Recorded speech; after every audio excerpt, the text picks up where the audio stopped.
Hey guys, thank you for tuning in to Savage Joy, another episode of Unruly Hour.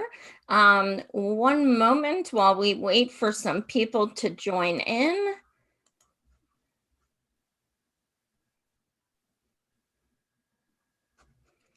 Let's see.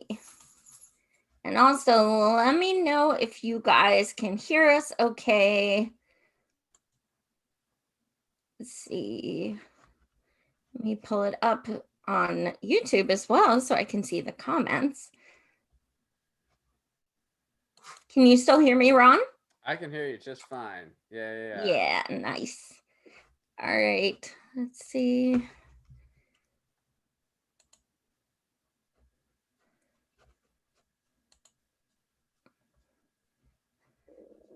All right, it says we're live. That's always good. There we go. All right. So, okay. Hi guys. I see you guys. Cirrus, Jordan, um, Shaw. Thank you guys so much for tuning in. You guys are the best as always. Tonight, I am so excited to have one of my favorite peoples back. I always love doing shows with him, Mr. Ron Placone. Thank you so much for coming back. Hey, Joy. Always a pleasure. Good to see you. You as well.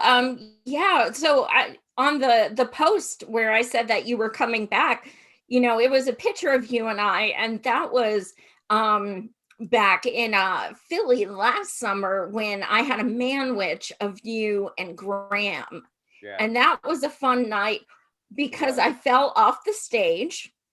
And also because you had me working the tickets, and I and your dad came up, who I didn't know was your dad, and he said, "One for Ron Placone." And I said, yeah, I'm working for Ron. Do you have a ticket? Said, one for Ron Placone. And I was like, yeah, no, I'm here with Ron. Do you have a ticket? And he's like, I'm Ron's dad. That's funny. No, you saved us. We had someone scheduled to work the door for the entire weekend because we did two shows in Philly because that venue, it was a small venue. So we just figured like, well, we'll do two nights because it's too small for us to just do one night. So we'll just do two nights in Philly. And that gives other people from like different areas, like they can plan a trip or whatever. So it worked out great. But our ticket person just last minute couldn't do it. They had some kind of, I think it was their day job, like last minute was like, hey, you don't, yeah, we need you. So tough shit. And so we scrambled to try to get someone, and you were our person for Saturday. I think I asked you like an hour ahead of time. Um, and Also, I mean, I will say I was unaware of, your issues with your eyesight. I didn't know that about you at all. So I felt really bad when I found out. I'm like, oh, geez, I didn't know that. But yeah, either way, you saved our ass. And yeah, my parents are, they're very kind, polite people. So They are. they probably didn't want to make you feel bad. So I know. but, It was really sweet. Like, I kind of was mortified, and then I got on the stage to introduce you and I fell. So that just kind of like made it worse. But Graham is like a superhero and yeah. swooped in. He like ran across the bar and he's like, boom. It made for a fun memory, I mean, a lot of people were just like, yeah, we were at the Philly show, and yeah, Savage Joy was there, and she fell off the stage. So yeah, I mean, it was a It fun night. was like this collective, ooh, like Yeah, everyone everyone was in the like, whoa. audience. Yeah. Well, there were a lot of like kind of weird but quirky fun things that happened that weekend because the other thing that happened was there was some issue between the bar and the upstairs where they couldn't have music piped in upstairs. So it was this weird moment where like I got there first, like I got there earlier to just make sure everything was cool, and people would just kind of like load in, and it was just silence, like it was like a church or something. And so it was just sort of awkward. Like people were like, they felt weird going up to the bar because it's like, well, everyone will hear my drink order because it's like this small space. So I was like, all right, I got to figure something out. So I just grabbed a guitar and just started playing songs for like before the show. Like I'm just like, hey guys, we can't have music. So I'm just gonna like provide us music until it's time to start the actual show. So I hope you like it. And I just started just playing whatever songs came to my head first, which was actually a really fun. I had a lot of fun. I might have enjoyed it more than the audience did. I don't know. Because I was just thinking, I was like, I should do this every single show. Like every single show, I should just be like, there's something wrong with the sound person will be like, actually, we can play music. I'm like, shut up. There's something wrong with the sound and we can't get music. So I have to do this. Oh, oops. And so, and then the next night we did it again. They actually had the problem fixed for the second night, but Jeff Epstein, not Jeffrey Epstein, but Jeff Epstein, the MMT guy, he was at both the shows. So when I did it the first night, he's like, hey, on the second night, can we play, like he wanted to play some songs and sing them with me. And then he did percussion. So I was like, sure, buddy. So we planned on doing it the second night as well. And then I think Randy played a couple songs Yeah, too. my So yeah, buddy, he was we like, had this, yeah, we had this like, fun can I little get my ukulele? I was like, hurry up, go get it. It made it fun. You know, when you've, I mean, I toured comedy clubs for years and still occasionally do, but we do a lot of like just independent venues now because we just kind of do our own thing. So it's kind of fun to have quirky little things like that be part of the show. It kind of makes it special and different. So, you know, I kind of embrace it. Absolutely. And that was an interesting night for me as well, because I do my shows live all the time, case in point, but it was live with an audience in Yeah. person. I think that's the only time I've ever done that. So we were going to film in that room, and then a bunch of people said, can we stay? And I was like, okay.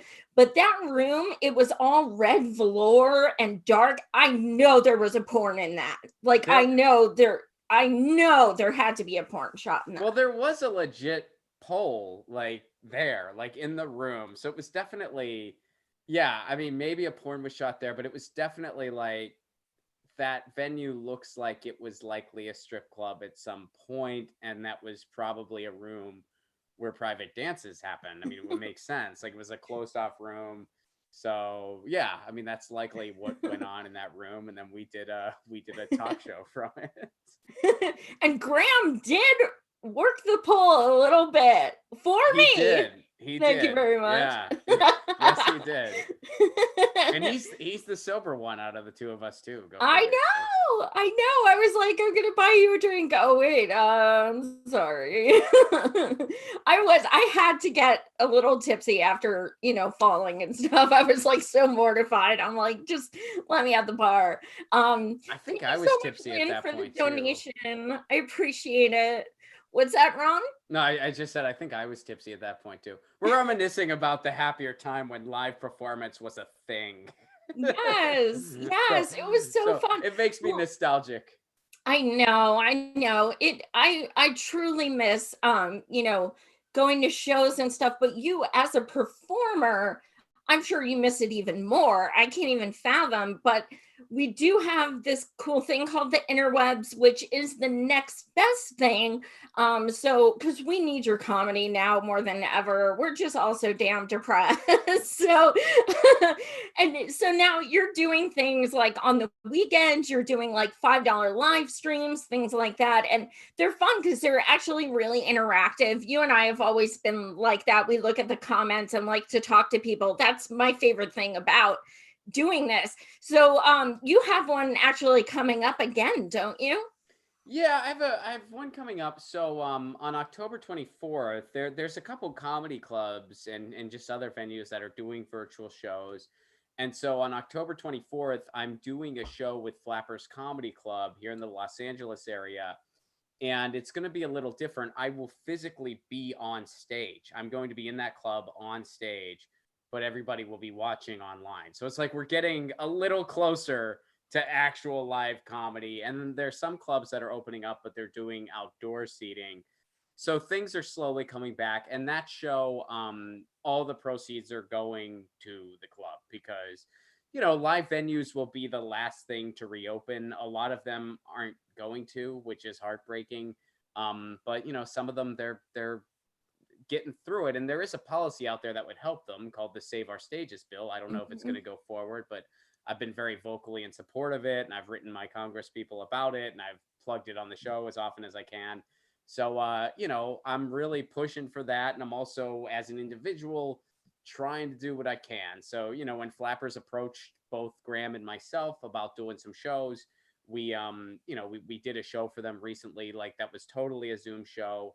And then I'm also doing a show October 24th where I will physically be on the stage, but it will be live streamed out. And all the proceeds are going to the club. You can get tickets on my website at romplacone.com. That date, again, is October 24th, 10 p.m. Eastern, 7 p.m. Pacific time. So you can watch it online. I will physically be on stage, but everybody will be watching on the interwebs. So we're getting closer and closer to having live performance back. I won't be in my living room. I'll actually be at a club. But the audience. Yeah, I'm used to, I'm in Pennsylvania, and my audience knows that. And you're a Pittsburgher originally, Yin's there. So I always love when you go back home so I can come visit and see your shows. And this year I'm like, where is Ron at Thanksgiving? Where is he? Well, that show, I mean, the Pittsburgh gig got pushed twice. I mean, we had to cancel it twice because it was going to be in April, because I was planning on going back to Pittsburgh for family related stuff. Wasn't able to make the trip because of COVID. And then so we pushed it to September, thinking, well, by September things should be okay. Nope. Spoke too soon. So yeah, that gig will probably, it won't be till 2021. The good news for everybody in Pittsburgh is that chances are when it gets rescheduled, it'll be both Graham and myself. When originally the Pittsburgh show was just going to be me.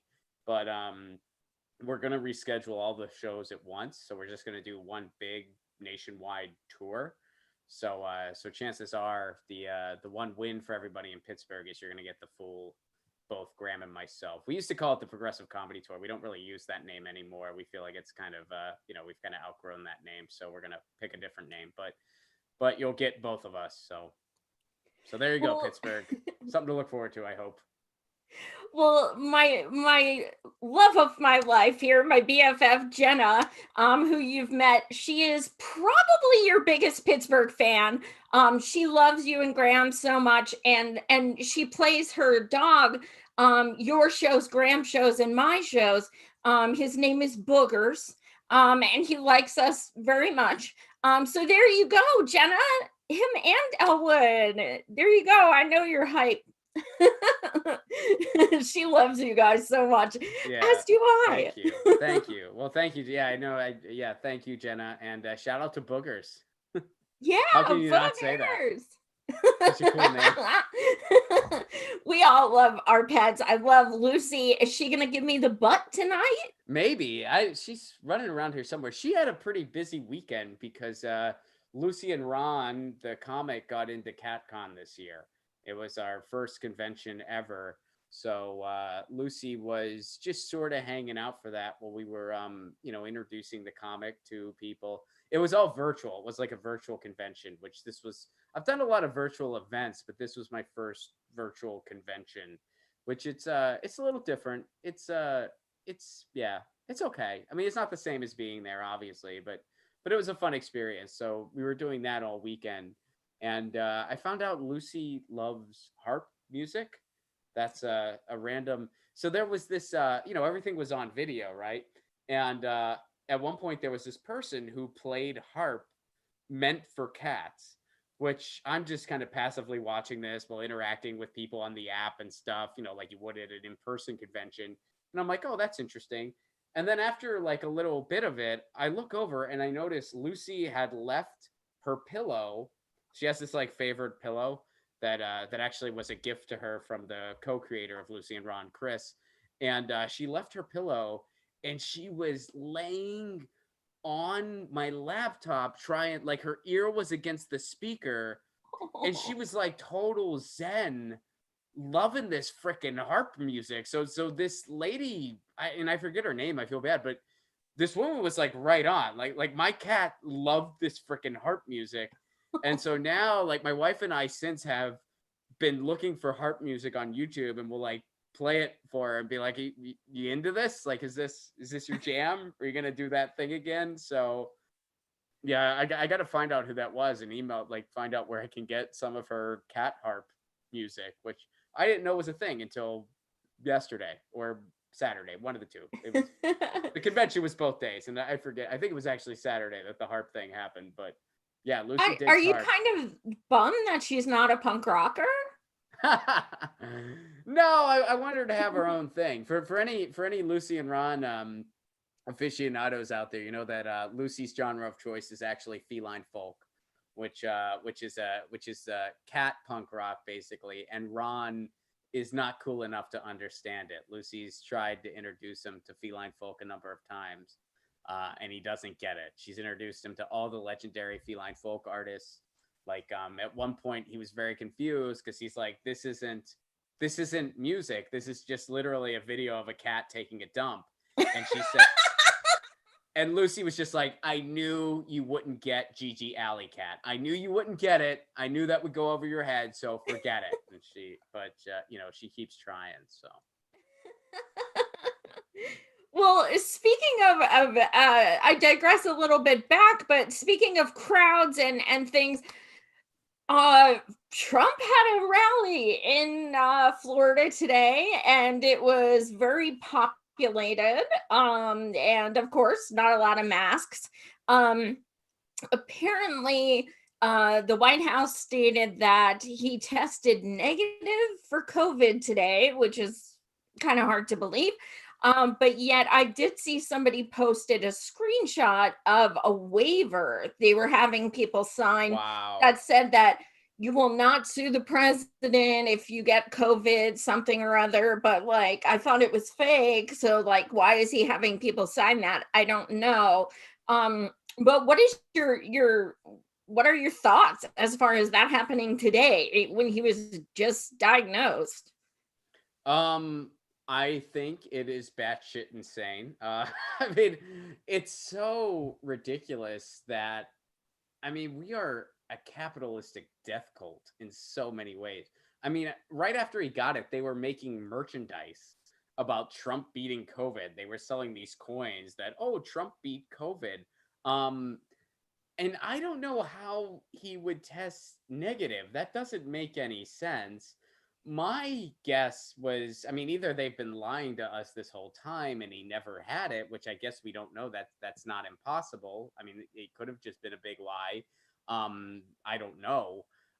Or they're, I mean, I actually thought when he was doing all those things, like he was refusing to debate virtually, my thought was he's sicker than they're letting on.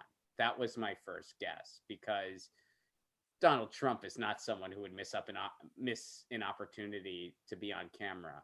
And the whole like, well, they should do it in person. He wants them to be in person. Look, I am no fan of Joe Biden at all, but that's absolutely ridiculous to suggest that they do that in person. That is ridiculous, and nobody should consent to something like that. Being in person with somebody who just allegedly just tested positive, and Joe Biden's 77 years old.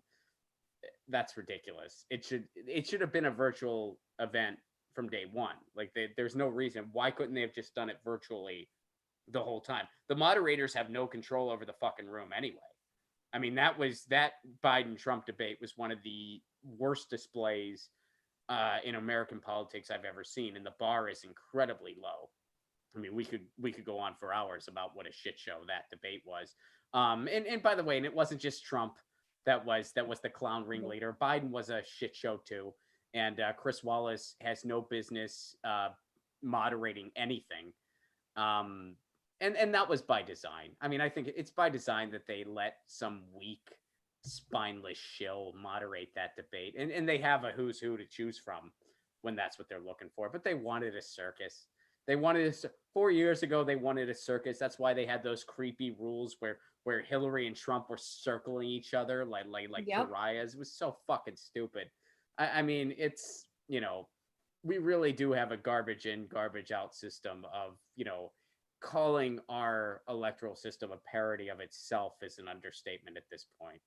And it just reaches new levels of absurdity every 4 years. It does. I mean, I found myself, watching and just being just utterly embarrassed of being an American, because I'm like, other countries are watching this and they're thinking this is the best we have to offer. Like, really? This is who they selected?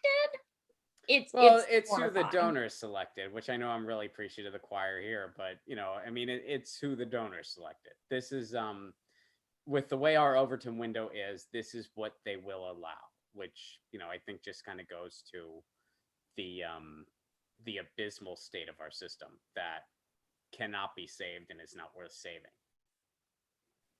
Yeah, absolutely.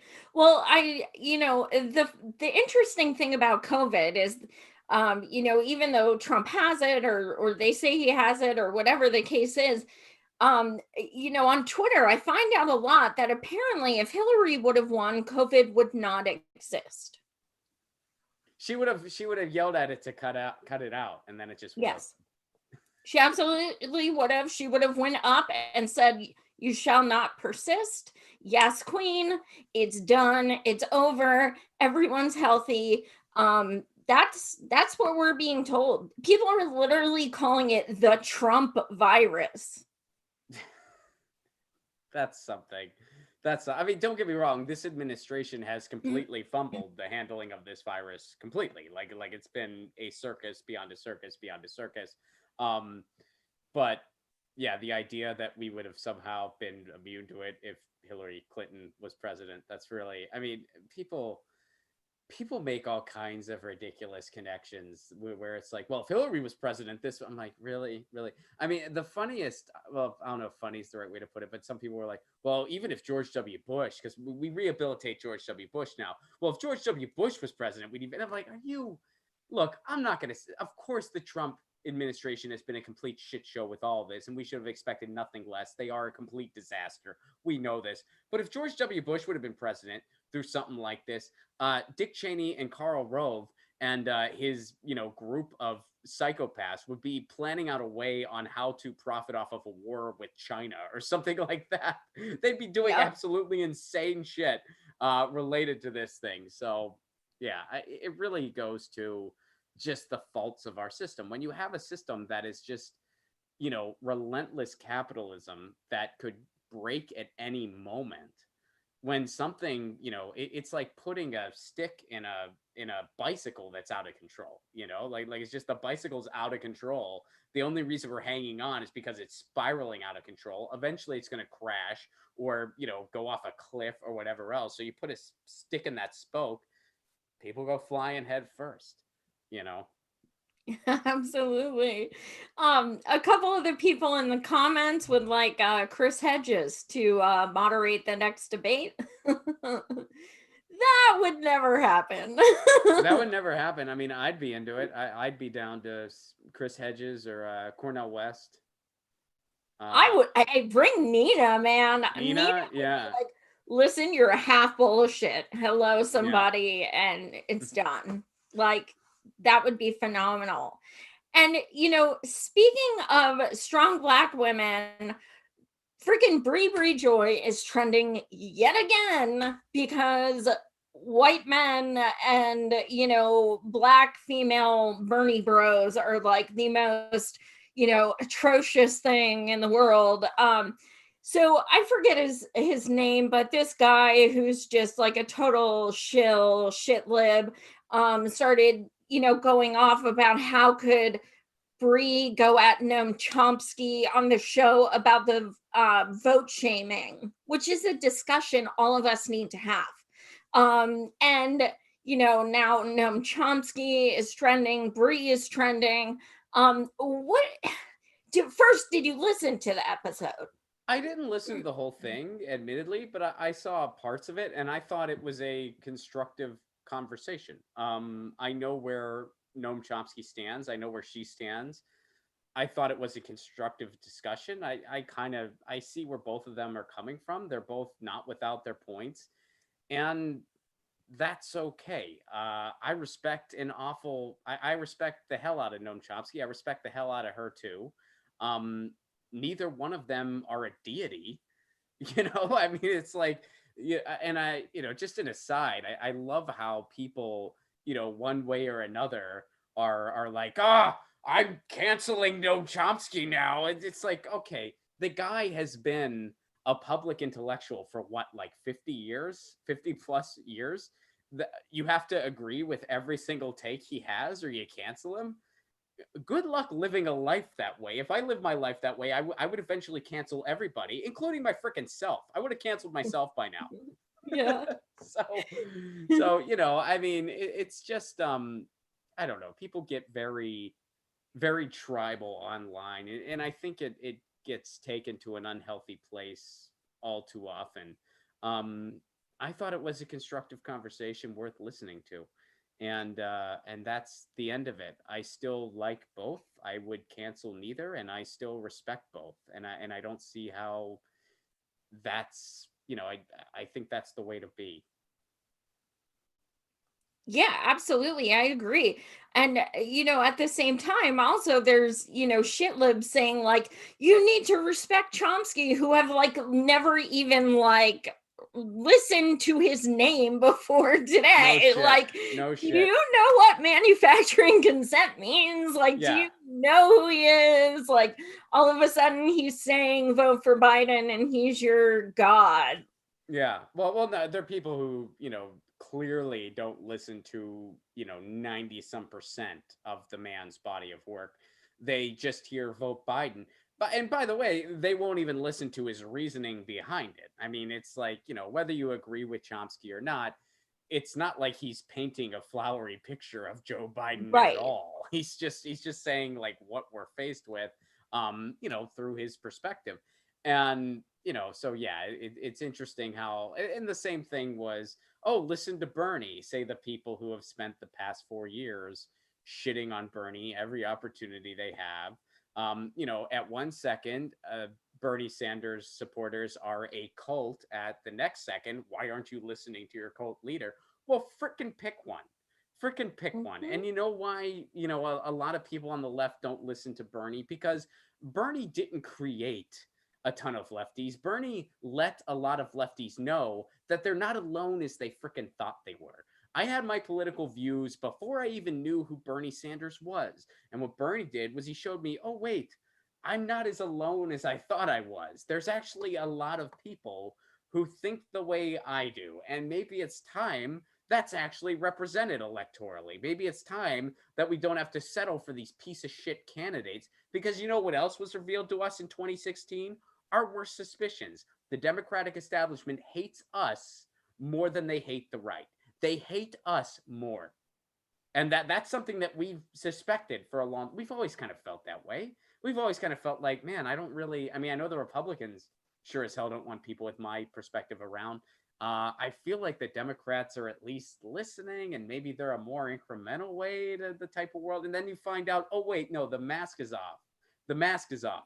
They'd rather have John Kasich speak than someone who's an actual progressive. They'd rather be buddy buddy with Colin Powell or Chris Christie. That's what they'd rather have. They hate people to their left more than anything else because people to the left actually threaten the status quo, which that's more important to them than actual systemic change. Do some of them want a president who talks nicer than Trump? Of course they do. They want someone who talks nicer. They hope Biden wins.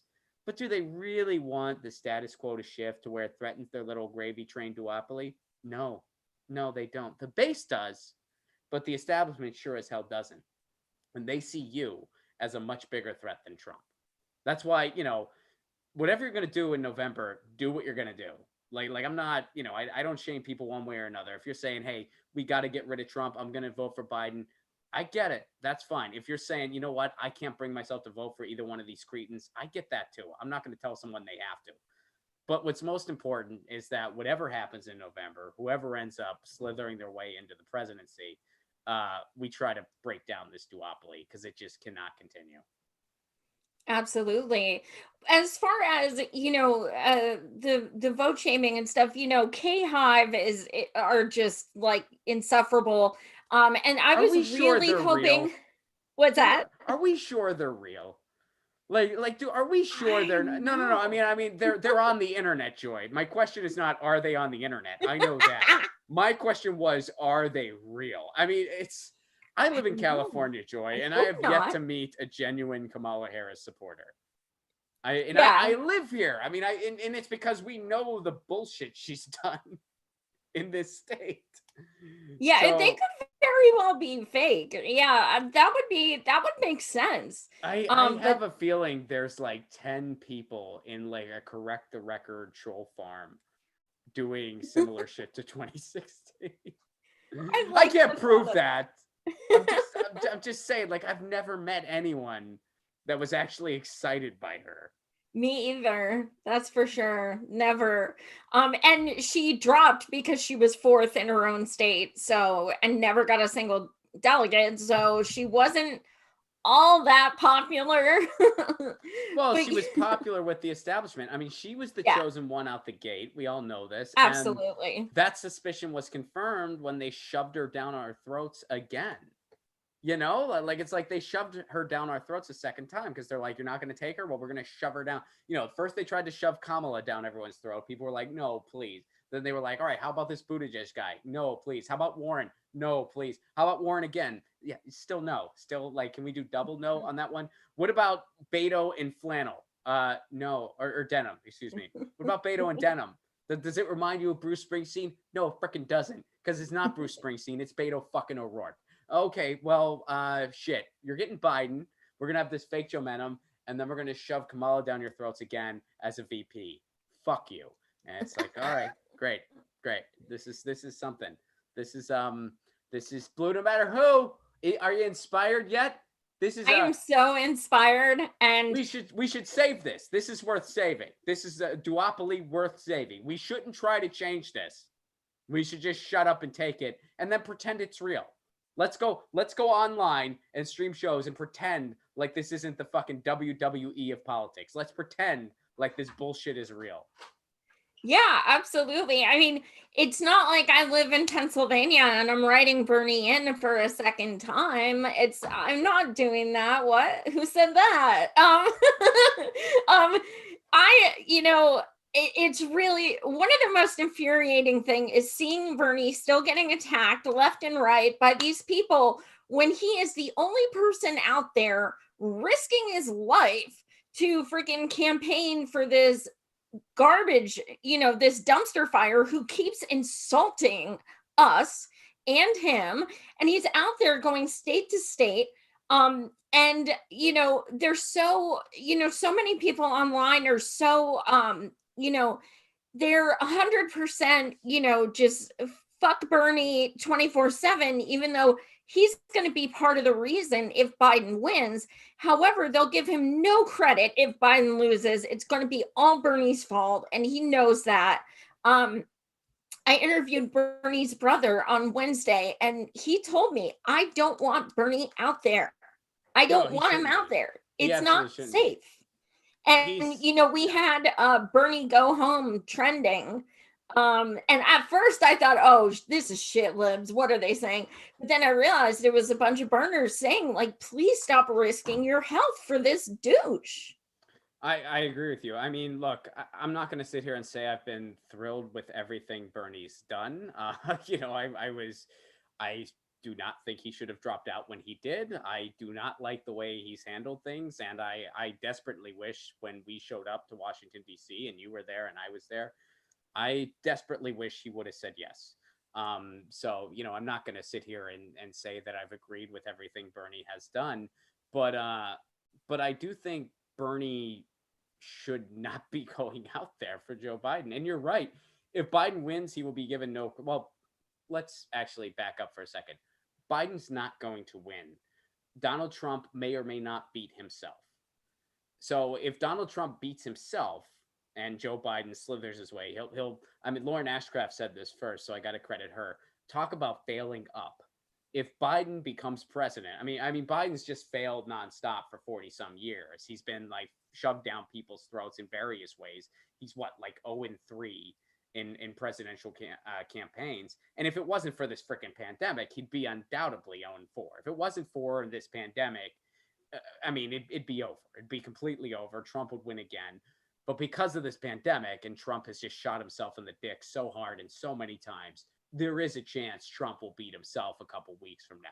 It's not even guaranteed, but there's a chance Trump's going to beat himself. So, if Trump beats himself and Biden becomes president, Bernie will be given no credit whatsoever. But you're right. If Biden loses, the left will be blamed again. Bernie Sanders will be blamed again. And, I don't want to try to decipher like what's going through Bernie's mind or what isn't, because the reality of it is we're just two different types of people who have just chosen two very different lanes. Bernie has chosen electoral politics as his vehicle. I would never do that. That doesn't make either one of us right or wrong. We're just different. And, my kind of theory behind all of it is like, there's two types of people instituting change. You have reformers and you have revolutionaries.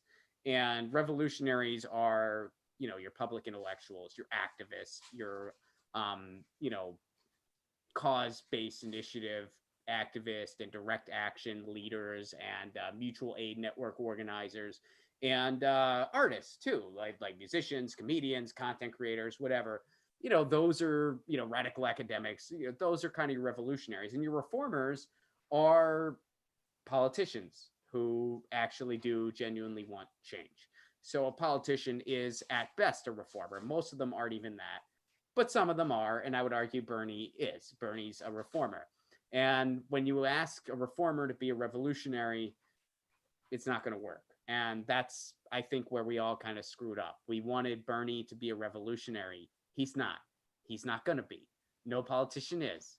So, and I know some people, they have their politicians they put on a pedestal. I don't put any of them on a pedestal. And if I ever did, I made a mistake. But, none of them are revolutionaries. That's just, there might be a couple exceptions in the world, maybe someone like a Nelson Mandela or something.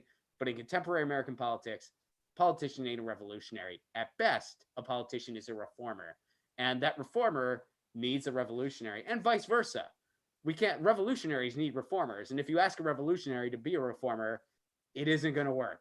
That's why whenever people are like, hey, Ron, would you ever run for office? I say, fuck no. I would never run for office. I would lose miserably, and it'd be a terrible waste of time for everybody involved. So, Bernie's being a reformer right now by going out for Biden because he sees Biden as a colleague where he can at least go to work. I get where he's coming from. That's not a lane that I'm occupying. That's a lane that he's occupying. On the other hand, what more can you freaking do for this party? And how many more times? You still hear Bernie's not a Democrat. Bernie's not a Democrat. Bernie's not a Democrat unless we need his email list. Bernie's not a Democrat unless we want his base to vote for us. Bernie's not a Democrat unless we want someone to go campaign harder than the actual candidate is campaigning. Oh, and by the way, this all happened 4 freaking years ago. Bernie did 39 events for Hillary Clinton. She did one, I think, for Barack Obama, by the way. Mm-hmm. He did 39 for her, going to states where she didn't even bother to go herself.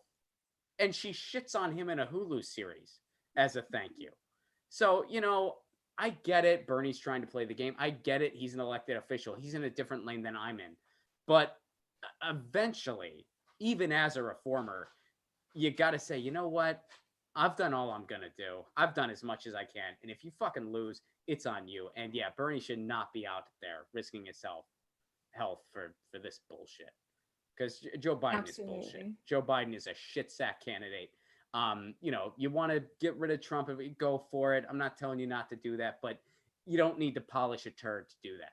You really don't need to polish a turd to go do that. And Bernie right now, it's like, Bernie, people's minds are made up. You can't polish this turd, especially when this turd has made it very freaking clear he has no desire to be polished. All he ever says, I beat the socialists, which I guess in his mind that happened. We all know what really happened. He didn't beat anyone. I beat the socialists. He's promising no Green New Deal is going to happen, even after saying how efficient it is. Hey, the Green New Deal is great. It will pay for itself. So do you support it? No, that actually happened in a freaking debate. The only thing he's consistent on is how he's not going to ban fracking. Mm-hmm. The climate's collapsing. He promises not to ban fracking. So you got two choices: someone who doesn't even think science is a real thing, or someone who's listening to the science but then fucking ignoring them. And you're supposed to pick between those. And if by doing that, you're the adult in the room. So yeah, he shouldn't be out there. I mean, if Biden, whether Biden becomes president or not, is all determined on whether or not Donald Trump shoots himself in the dick hard enough that Biden can't possibly fuck this up, that the Democrats can't possibly snatch defeat from the jaws of victory. Will Trump do that? He might. He's incompetent enough to potentially do that. But Bernie being out there or not isn't going to make an iota in difference as far as that's concerned. And you know what? The other big thing looming, if a bunch of people, if millions of people lose their homes, it's going to make mail-in voting very, very tough. It's going to make That's it very a really tough. good point. Yeah. That's a really good point. I for over a year I've said Trump is winning again. I still stand by that. I don't think Biden is going to win because he has literally zero enthusiasm. Yeah. I mean, yeah, that's what I said for a long time too. I mean, I've tweeted that I think Trump's probably going to win. I think now it's whenever I make a prediction now, I just say if it happened right now, today, because things, I mean, we aren't even in a one day at a time society. We're in like a one freaking hour at a time. So I think if you literally just had an election right this second, I do think Trump would beat himself and Biden would become president. But a lot can happen between now and November 3rd. I mean, ask me again after the second debate. I mean, it's so. And typically, when you live in an unprecedented time like this, it's going to be one significant rhetorical event that's going to be the decider. And that could be Trump just shooting himself in the dick beyond redemption. Or it could be something going through that actually helps people enough that Trump's going to coast to reelection. Neither one would surprise me. Neither one would surprise me. What interests me more than all the above is the fact that no matter what, we're not going to have an ally in the White House. So how do we move forward? And, to me, it's like, well, we got to try to break up this duopoly. We got to have a movement so loud that it needs to be recognized, and we got to start taking our communities back. And that's the only option, regardless of who sits in the White House. But we'll see. I mean, people seem to have more fun bickering about whatever. So it's going to be bananas. Just it's going to be close regardless what happens. It's going to be so close. And I'm going on Brian Knight's show like 2 days after the election, and that's just going to be so scary because of all his trolls. It's going to be just like, because you know what's interesting about the shit libs? Even if Biden wins, we're still going to be vote shamed because he didn't get 100% of the vote. That's the beauty of it. Well, that and they'll probably be like, oh, we don't need you. See, fuck off. We don't need you. So they're gonna tell us to like fuck off either way, and it's kind of like I mean, the one silver lining I see if Biden becomes president, and some people on the left disagree with me on this, but I think it will actually help the cause of a new party. Because I think that there's a lot of people that actually want systemic change. But I think out of all those people, some of them still entertain the idea that the Democrats are reformable, that it can be done through the Democratic Party, and Biden can, quote, be pushed left, which I'm sorry, that's comical if you entertain that fantasy, because he's not making any promises now. And what does a politician want from you more than anything? Your freaking vote. He doesn't even have your vote, and he's promising you nothing. You're thinking if you give him your vote, he's gonna what? You weren't raised right. Like your brain doesn't work the right way. Like I'm sorry. Like if you're voting for Biden because you want to get rid of Trump and you just see it as a vehicle to get rid of Trump, and then you're gonna break up the duopoly, that's fine. that's fine. But if you honestly, Biden can be pushed left, who are you trying to convince? And these people who go on these shows and say this stuff, I'm like, are you guys? I mean, sometimes I get called a pundit, and I don't think that's what I am. I think I'm just a comedian who talks about shit that I find interesting, and other people who find that interesting like my show and feel a little bit better after it's over. But to me, what qualifies a pundit is somebody who actually pretends that this bullshit is real and entertains this notion that we don't have a complete corrupt duopoly, and that whatever side they've chosen to hold pom poms for, whether it be Democrat or Republican, they entertain this idea that the establishment is actually for people, which takes an awful lot of mental gymnastics that I don't have the patience or brainwaves to even fantasize.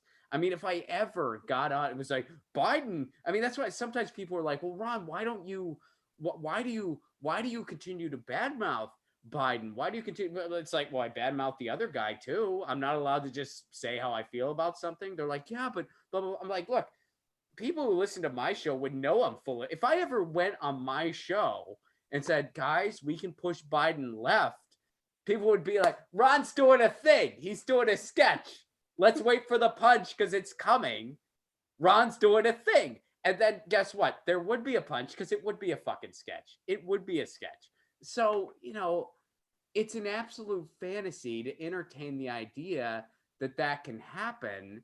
So it's like, I don't, what were we talking about before? I don't know how I got off on that tangent. I forget what my conclusion was there because I forget what the original jumping off point was. I apologize. No, it's all good. I would think the same exact thing. Wait. I remember. So what I think if Biden were to become president, the one silver lining would be more people would realize, oh, wait a second. To quote him, nothing fundamentally changed. Do you think police brutality is going to end if Joe Biden and a cop become president and vice president? Spoiler alert, it ain't. And when he doesn't handle it, when he goes on TV and he's like, we'll have him shoot him in the leg, and nothing freaking changes, people are going to go, what the fuck? And it's not going to be enough that he tweets nicer and he drives a cool old car. That's not going to be enough. So I really think you're going to have a new generation of people. It's already happening, but I think it could be amplified where if people really see how broken the duopoly is, they're going to be more inclined to be open to movement for a people's party, be open to an alternative to this duopoly. I could be completely wrong, but I do see that happening. I feel like Trump woke a lot of people up to how disgusting our system really is, and the fact that it's just straight up a banana republic oligarchy. I think, if someone like Biden were to become president, it would wake even more people up to, oh, the duopoly is a scam, and this is by design. And when you have two parties who have the same owners, those owners being Wall Street, you get more of the same, more of the same, and more of the same, and more of the same. And we can't have systemic change within these barriers. We just can't. So we got to break the chain. We just got to frickin' break it. There's no other alternative. Yeah, and it's going to be interesting. There is so much cognitive dissonance, unfortunately, but if Biden does get in, and there's still going to be kids in cages, there's still going to be homelessness, there's still going to be tons of climate refugees, things like this. It's still going to be happening, and it's either people are going to have to still completely deny it, or they're going to have a rude awakening. Either way, it's going to be, quite interesting to see what changes. My fear is that, are people just going to leave the streets? Are people going to say, now we don't have to protest as much because the Dems in office? I'm fearful of that. That's a valid fear. I don't think it's going to be, I mean, and let me be clear. There's definitely going to be some people that go back to sleep. The people in your book, the Alyssa Milanos of the world, they are going to go back to brunch. Absolutely. were they ever really awake in the first place, though? I just don't see, and I that is a valid fair. That's why like we're just kind of projecting here, and I don't know exactly what is or isn't going to happen. But when people say, oh well, people go back to sleep like 2008 all over again, I don't buy that. I don't think it's going to go that way, because I think there's so many things that are completely different. First of all, in 2008, Barack Obama was incredibly popular. Joe Biden isn't. Second of all, in 2008, we didn't have massive unrest of historic proportions like we do now. We didn't have a freaking once in a century pandemic like we do now. So I don't think a Biden presidency would lull people back to sleep. I think it could really turn people into, I think it could really make people angrier, because when nothing fundamentally changes, they're just going to be like, okay, it's up to us. It's up to us. And change doesn't happen in a voting booth. It happens through direct action. It happens through strikes. It happens through protests. And we might actually have a chance of having that general strike, which we so desperately need. So yeah, I mean, I could be wrong. Like I could be totally wrong there, but I just think that, I don't think people are going to go back to sleep this time. I just don't, because I think a lot of people, they weren't totally asleep during Obama, really. I mean, were a lot of people? Absolutely. But also, people were expecting some change, and it didn't happen.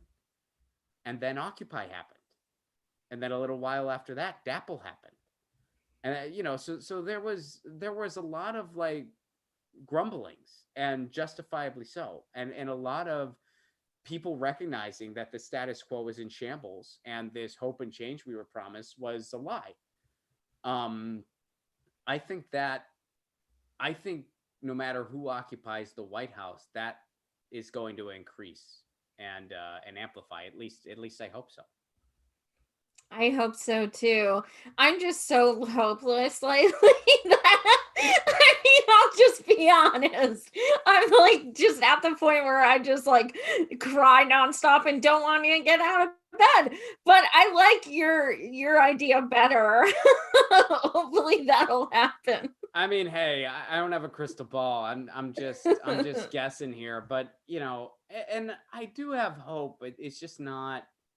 It's not in federal electoral politics. I mean, the hope I have is in communities. It's in, neighborhoods and alliances and activists. And it's, I mean, I've got to go to a fair amount of protests.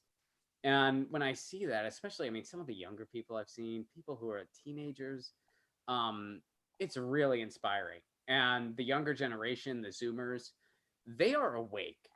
No president, especially not some 77-year-old who has said multiple times he has no empathy for them, that guy's not going to put them to sleep. No freaking way. And Trump sure as hell ain't going to put them to sleep.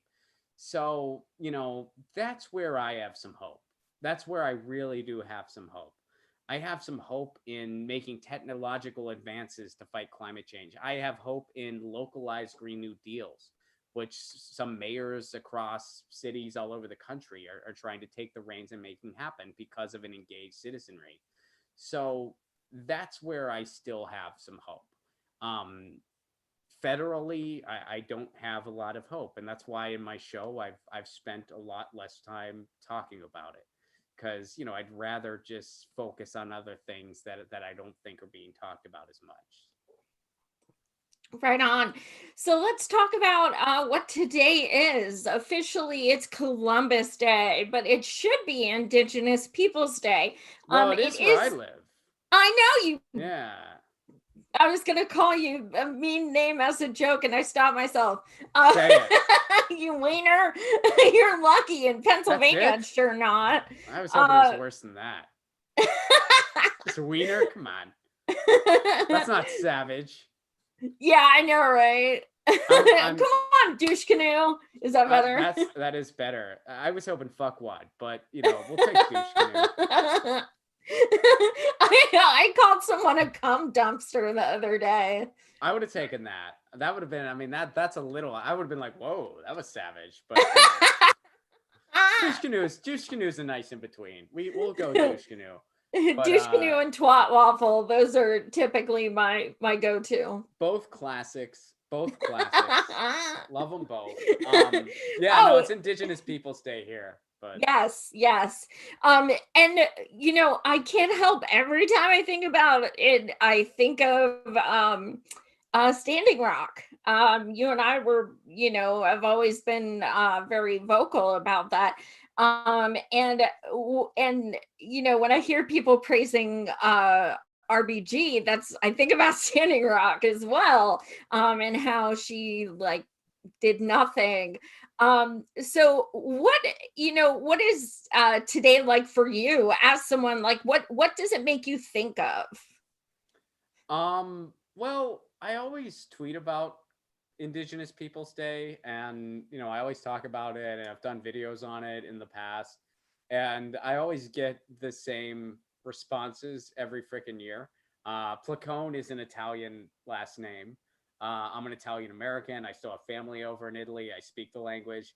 Um, so whenever I tweet about Columbus, I always get the inevitable troll who calls me a self-hating white guy or a self-hating Italian American, which is really weird to me, because that'd be like going up to a German American and being like, "Hey, you're a German American? Yeah, my ancestors are from Germany. Do you like Hitler?" No, I'm not a fan of Hitler. Why do you hate yourself? Like, what the fuck's wrong with you? What are you talking about? What we define our heritage by the ugliest, and second of all, Columbus might not have even been Italian, by the way. They're not actually totally sure. They think he likely came from Genoa, but they're not positive on that. He might have been Portuguese, and he was funded by Spain. So they don't even know for sure that he was Italian. What we do know for sure is he was just basically a bootlicker to power who had all kinds of money, who freaking got lost, and then had a bunch of people do atrocious things. So I mean, it's about time that we're waking up and we're being better as a society by not celebrating genocidal maniacs, and by realizing, and I think it's kind of an evolution on what is history.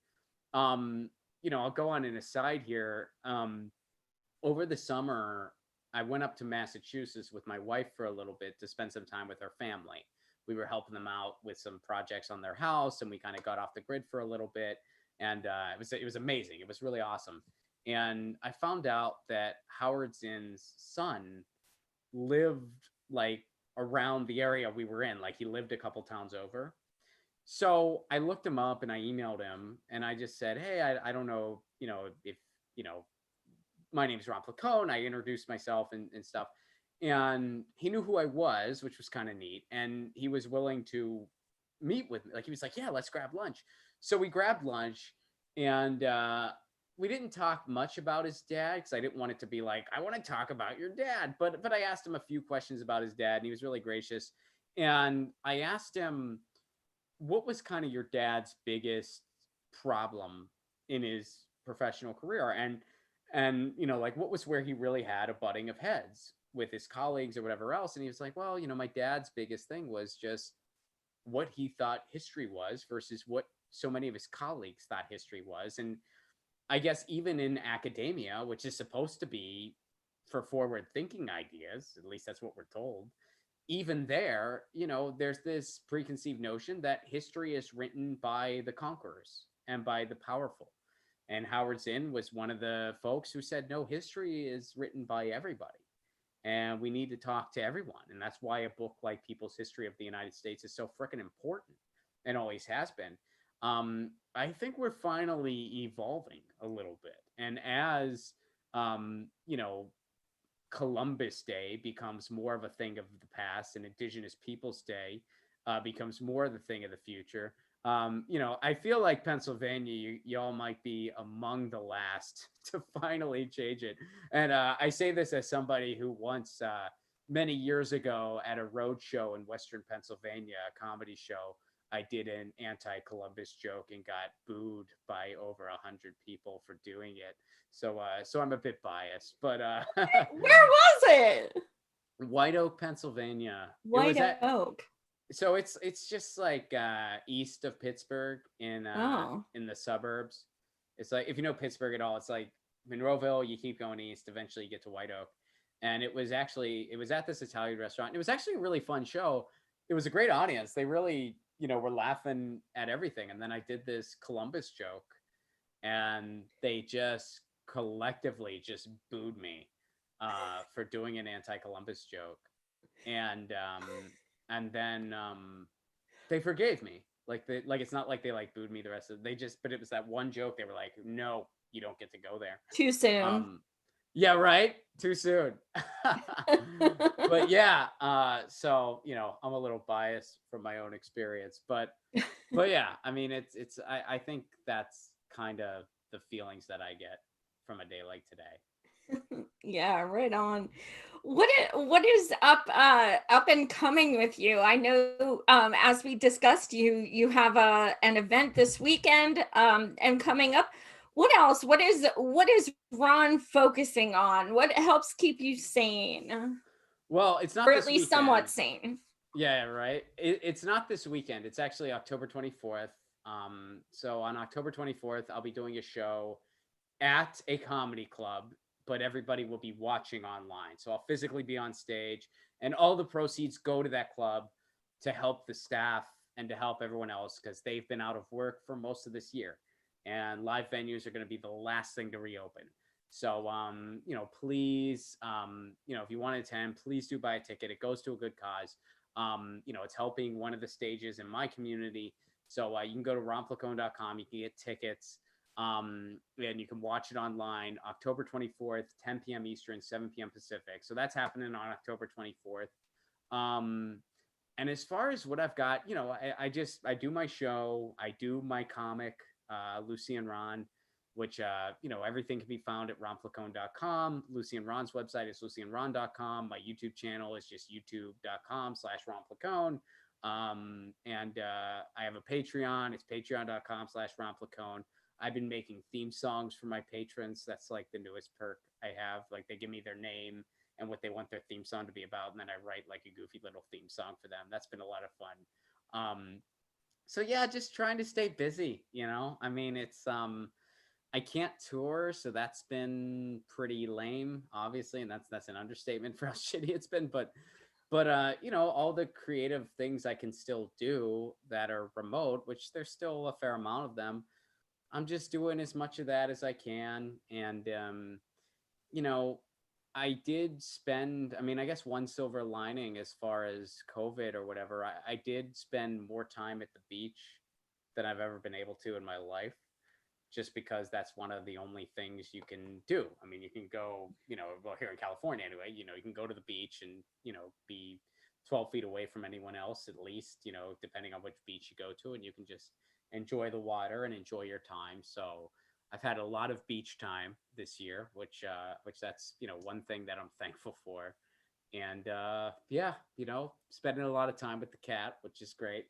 The wife and I are doing well. We're happy. So I guess that's what helps keep me sane. And I've been enjoying, I guess I've caught a few shows that I've binged that I wouldn't have binged otherwise. Like what? I enjoyed the High Fidelity series. One of my buddies wrote for it, so that was cool. I enjoyed binging that.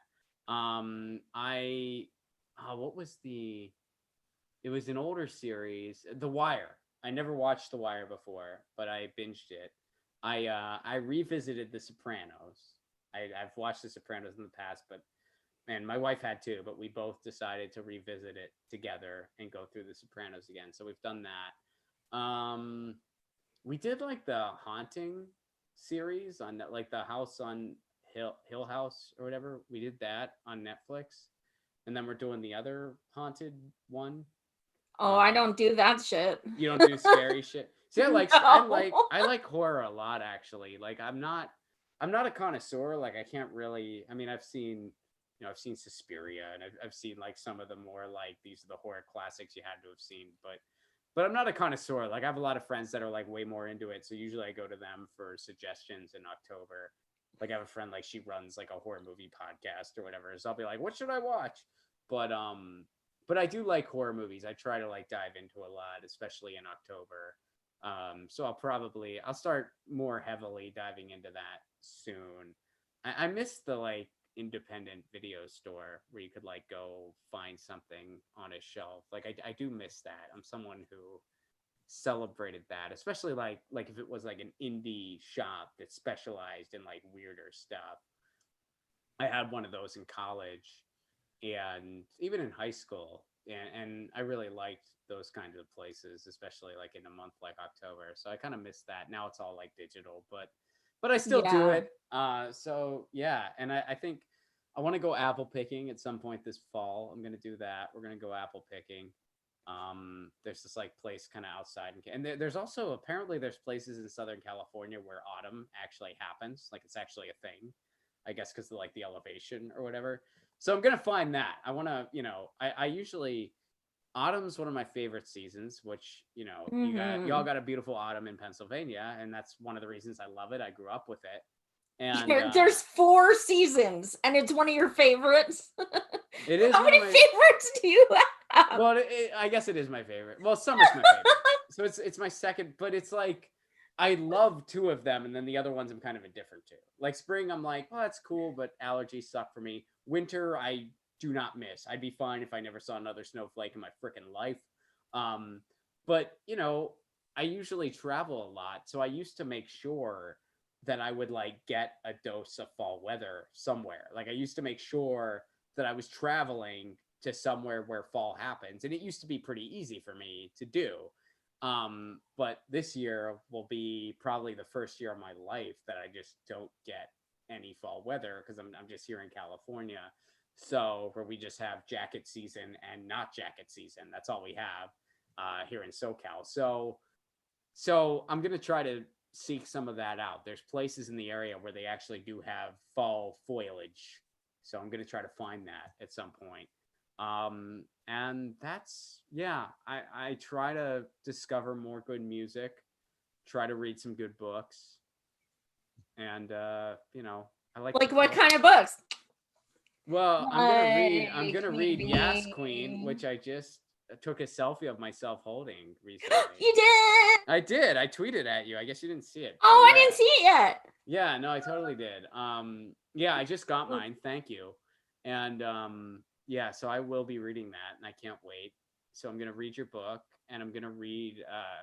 Right now, I'm reading Nietzsche. So I forget which one. Isn't that weird? I've read a lot of Nietzsche in the past, like in college and stuff.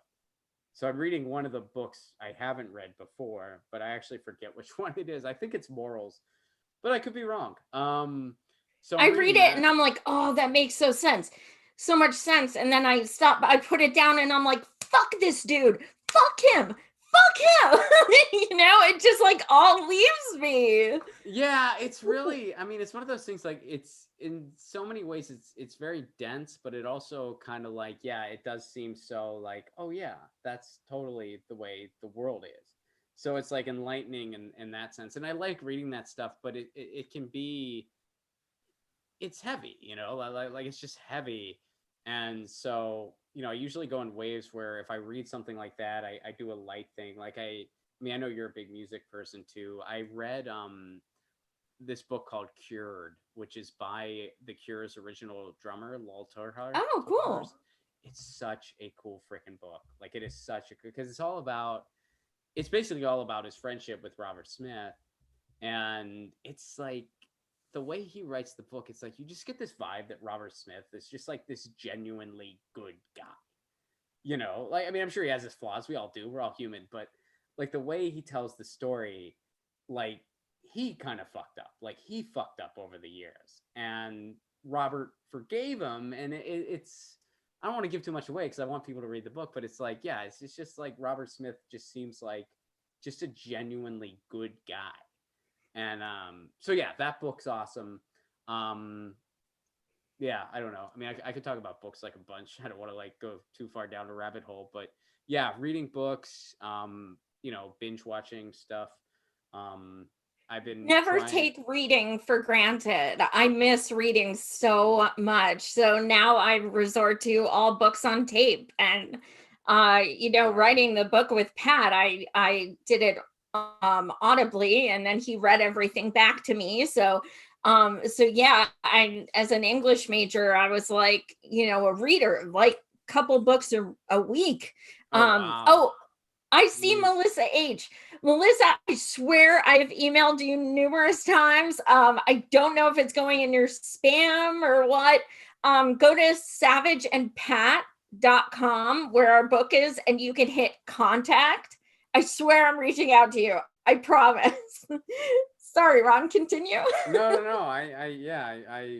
Well, yeah, I mean, hey, I'm sorry for that. I mean, that's tough. So It sucks. I have another surgery in 2 weeks, so that's coming up. But or 3 weeks. It's the day before the election, so I may still be kind of drugged up the next day. So that could be good. that might not be a bad thing. Yeah. That might not be a bad thing. I feel you. Yeah. Yeah. Well, thank you so much for coming on, Ron. Like, I feel like I could talk to you for like 5 hours. Thank you. back at you. Yeah, it's fun whenever we chat. Like, we just, yeah. I'm sorry if I talk too much. No, as you know what we do. People who talk a lot is a good thing. You don't want people coming on there like, yes. And you're like, and then and then so thank you guys so much for watching.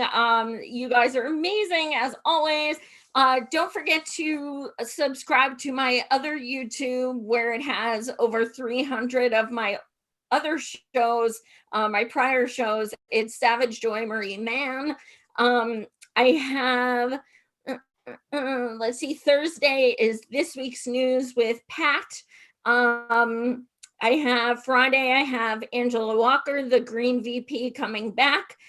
She is just freaking amazing. I invited her on my show. She never got back to me.